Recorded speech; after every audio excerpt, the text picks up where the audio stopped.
Yes, people, welcome to Shane Football TV. And today, guys, we're going to be doing the match preview for the Chelsea versus West Ham game tomorrow, which is a very critical game for us, and we need the 3 points. So, today, guys, we're going to be looking at the table, looking at fixtures, and looking at some news, and we're going to be talking football today in Chelsea, and we're going to be dropping some banter as well along the way in this match preview for the game tomorrow.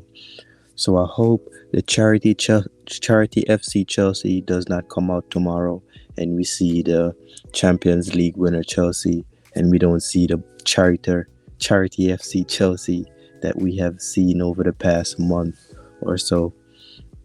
So on tomorrow's game, guys, I'm not really feeling too confident because our defense line is just a shambles and we have no midfield. Okay? We have no midfield, we have no defense. Rudiger is out and Kovacic is out. So our midfield is looking very weak. Alright? We got Kante in midfield who is declining right now. I have to keep it 100 and I have to keep it real. Ever since his injuries, he's just been on the downtrend. I have to keep it 100. And Jorginho is just a liability. And it's just one way to play for Jorginho. And it's just receiving the ball in front of the defense and build position to counter the press. That's pretty much what Jorginho's role is to do. And the guy just keeps on losing the ball in the midfield. We need new midfielders next season. We need reinforcement. Okay, so the new owners who are coming in, they need to back Thomas Tuchel, and they need to give him what he needs, and they need to get rid of some of these dead players that we have in the squad, and we need to recall some of our loan players and inject them in the squad as well because they're doing bits at other clubs. So I don't see why they cannot do well at Chelsea as well. I don't know why we have Malang Sarr in this team. Like, I think it was the Plymouth game that the guy almost gave away the game in like the last minute when the guy missed the penalty. Like, does Thomas Tuchel did not remember that game or something? Why are we playing Sarr when we have Chalobah on the bench and we have Silva on the bench? Why are we playing Sarr in that last game that we lost to Arsenal? Man, I'm so pissed off in Thomas Tuchel, bro. Like, what the fuck is that defense line, bro? There's no way you're gonna play Christensen, who is in Barcelona right now. His body's just here. It's just a matter of when the season ends for him. And that's about it. You have Thiago Silva on the bench. We don't have Rudiger. Rudiger is out. There's no way you're going to play Malang Sarr with Christensen and Reece James in that defense line to protect Edouard Mendy. That's not going to happen. All right? Malang Sarr is shit. I don't know why he's still at the club. And we have Alonso on the other side, which is shit as well. Then you have Werner on that so that whole left hand side is just shit, and we have no midfield. So we just have a nice little attack with Mount, Havertz, and Werner right now. That's pretty much it. And when Kovacic is on the field, you already see the difference that he brings to that midfield because we don't have anyone in midfield except Kovacic. All right. So this is going to be a very tough game. I don't know who's gonna start in that midfield. I don't want to see any of the options that we have right now because nobody's playing up to their standards right now. I don't know what's going on with some of these players, to be honest. So my team for tomorrow, guys, I'm gonna be doing my starting 11 for tomorrow. Okay, so my starting 11 for tomorrow's game versus West Ham is Mendy in goal, Thiago Silva in the back with Trevor Chalobah and Aspilicueta. That's the back three that I'm going with tomorrow. I'm going with that back three and a midfield pivot. I just have to go Kante and Jorginho with Reece James at right wing back and Marcus Alonso at left wing back. That's just how I have to go with it. Then I have Mason Mount in the attack with Kai Havertz and Timo Werner. That's that's my starting 11 for tomorrow. And I don't care how they want to set it up. I don't want to see Christiansen. I don't want to see Malangsar. We don't have Rudiger. Play Aspilicueta at left centre back with Thiago Silva and Trevor Chalobah at right centre back. That's pretty much it. All right. You have Reece James at right wing back, who's gonna provide some coverage on that right hand side defensively and attacking wise. And then you have these two guys in the midfield. Their job is not to really go forward, to be honest, because I don't want to see them go forward. Because if they go too forward, they're just gonna open the midfield to West Ham, and West Ham have runners in the midfield, so they can hurt us on the counter and in transition and stuff like that. So that's why I think those two guys, because Kovacic is not available, should be starting in that midfield, and those two guys should just sit. Kante can advance just a little bit, not too far, because he provides nothing really in the attack.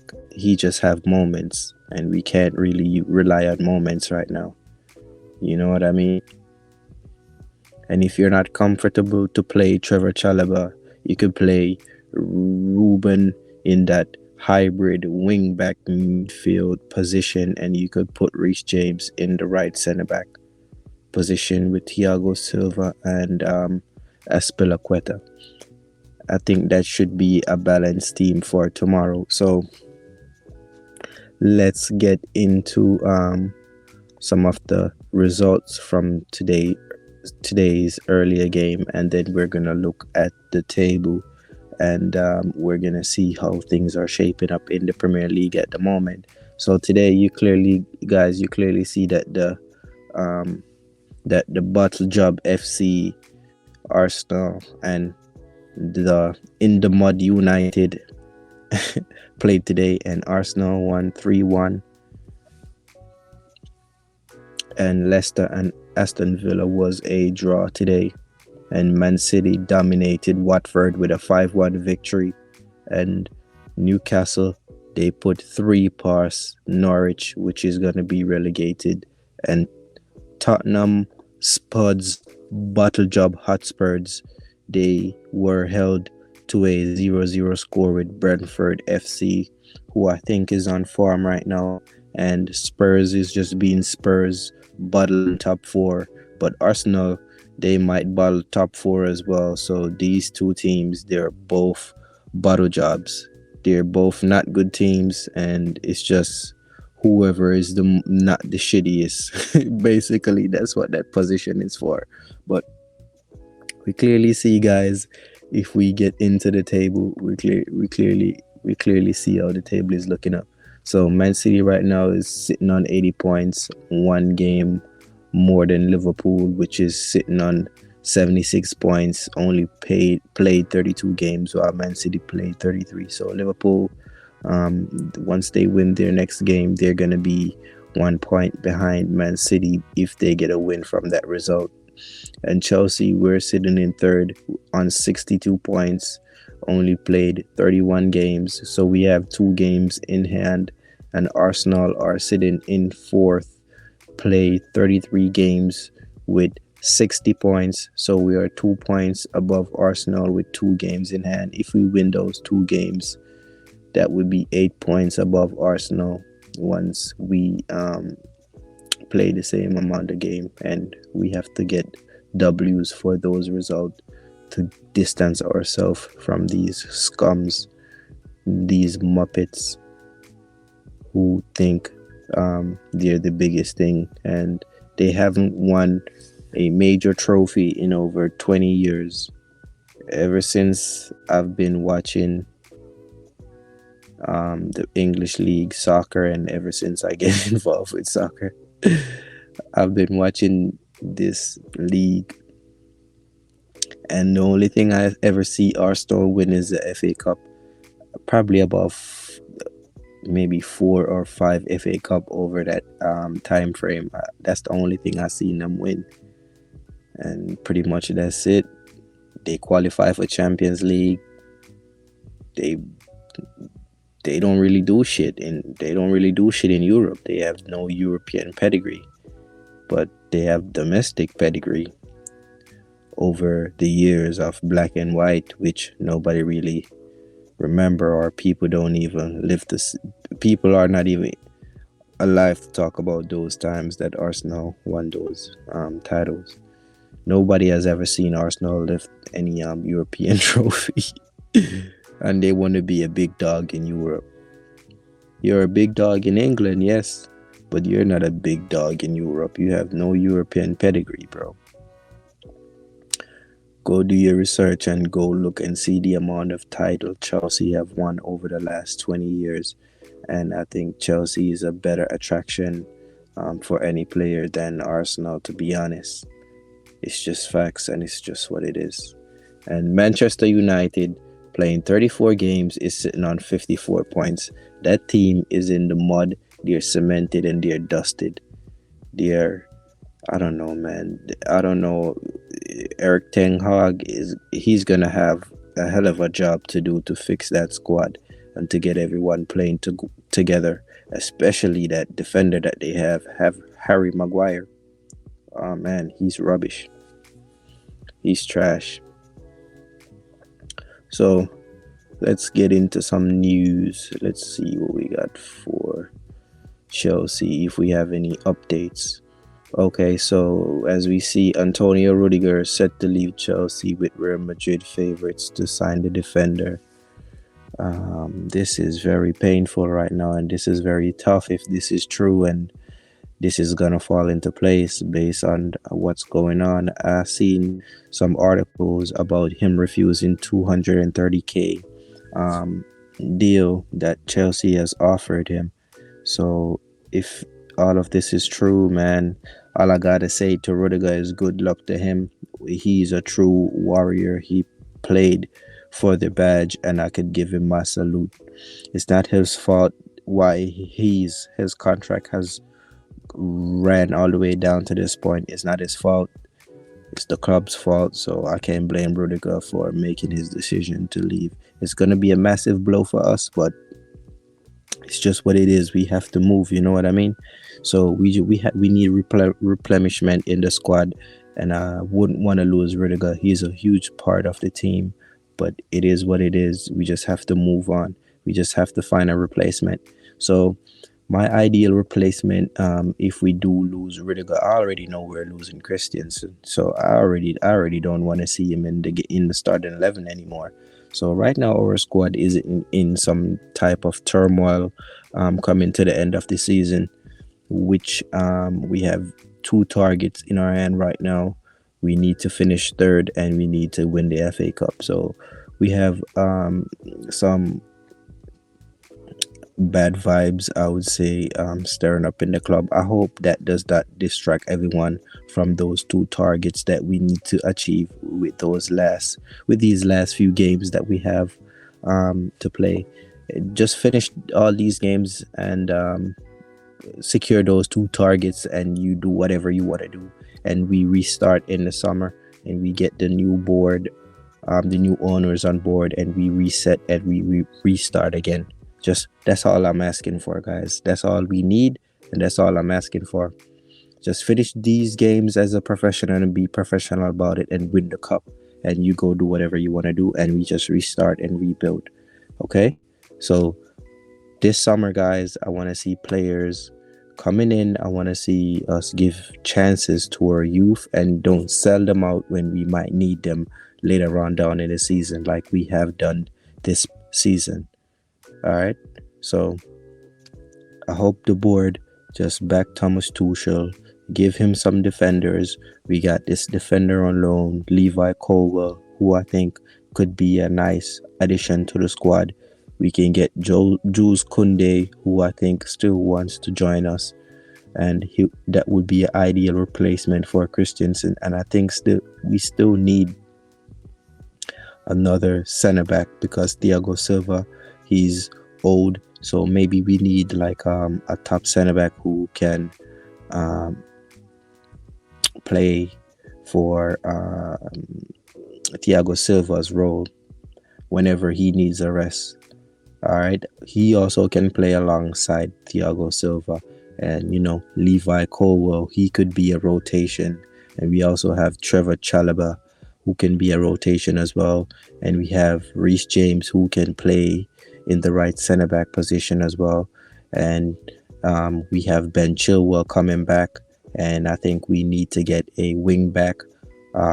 Which I don't care what he needs to be able to play on both sides. If we're gonna get one wing back, if we're gonna get two wing back, or we're gonna promote one of our youth who could be a backup, which is a possibility for us. I don't know why we let go of Livermento, who could be a backup for Reece James if we need him, and we wouldn't have to go and buy another player, which I think was a stupid move. He would have gotten game time this season, and he would have been a part of the squad. Reece James has been out for some time, and he could play his position instead of using Aspilicueta, or instead of using Ruben Loftus-Cheek. So we had a solution and we let it go. So that's a mistake on the club right there. All right. So we need to get wing backs in, and we need midfield. We need a center midfield. We already got Gallagher coming back, so we need a CDM in that midfield with Kovacic, and we can keep Ruben Loftus-Cheek. We have Mason Mount, and we have Gallagher, and we have Kante. I think that's a good enough midfield that could bring us in the season, and we could have one of our youth as well to step up, who we could promote.